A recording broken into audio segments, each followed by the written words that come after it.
তীব্র পানি সংকটে ধুঁকছে বান্দরবান সদর হাসপাতাল। অধিকাংশ সময়ে পানি না থাকায় সীমাহীন দুর্ভোগে রোগী ও স্বজনরা। ছড়াচ্ছে দুর্গন্ধ, বাড়ছে রোগের ঝুঁকি। পৌরসভার মোটর প্রায়ই নষ্ট থাকায় এই দুরবস্থা। বান্দরবানে চিকিৎসা সেবার একমাত্র ভরসার স্থল সদর হাসপাতাল। জেলা সদরের একমাত্র সরকারি হাসপাতাল হওয়ায় বিভিন্ন উপজেলা থেকে প্রতিদিন শতাধিক রোগী সেবা নিতে আসেন এই হাসপাতালে। কিন্তু নানা সংকটে হাসপাতাল নিজেই ধুঁকছে। তবে সবকিছু ছাপিয়ে এখন মূল সংকট পানির। টানা কয়েকদিন ধরে পানির সরবরাহ বন্ধ থাকায় 100 শয্যার এই হাসপাতালটিতে রোগী ও স্বজনদের দুরবস্থার শেষ নেই। বাইরে থেকে পানি নিয়ে এসে খাইতে হচ্ছে। পানির সমস্যা আর বর্জ্য পরিষ্কার, বাথরুমের পানির সমস্যা, তারপরে গোসলখানার পানির সমস্যা। দামি ওষুধগুলো আমরা বাইরে থেকে কিনে আনতেছি, স্লিপ দিতেছে, আমরা বাইরে যাই কিনে আনতেছি। 3 দিন যাবত নাকি পানি নাই। তো আসলে পানিটা একটা মৌলিক চাহিদা এবং এটা খুবই বাজে পরিবেশ তৈরি করতেছে।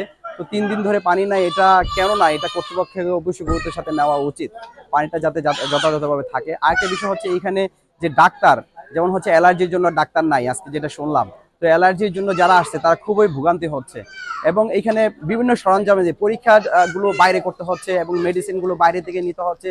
এটা আসলে সদর হাসপাতালে বা সরকারি হাসপাতালে আসে কারা? যারা গরিব তারা আসে। কিন্তু এই যে অভাবগুলো, এগুলো কেন পূরণ হচ্ছে না? কর্তৃপক্ষকে খুব জরুরিভাবে এগুলো বিবেচনায় নেওয়া উচিত। যদিও সমস্যার দ্রুত সমাধানের আশ্বাস কর্তৃপক্ষের। আমরা সাধারণত যে কমপ্লেনটা কিছুদিন ধরে পেয়ে যাচ্ছি, এটার আমরা মোটামুটি সমাধান করছি। এটা ওই আমাদের পানি যে কম্পাউন্ডের বাইরে থেকে আসে, তো ওখান থেকে আসার পথে ওই পাইপগুলো ফেটে গিয়েছিল, তাই আমরা ওই পানি দিতে একটু অসুবিধা ছিল।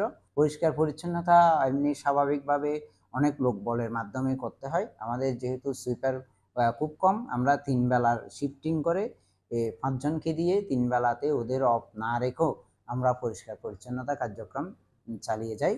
আর জনবল সংকট, যেটা ডাক্তার থেকে আরম্ভ করে একদম 3য় শ্রেণী MLSS থেকে আরম্ভ করে সবারই একটা জনবল সংকট সবসময় আমরা বলেই আসি এবং এটা এখনো পর্যন্ত আছে।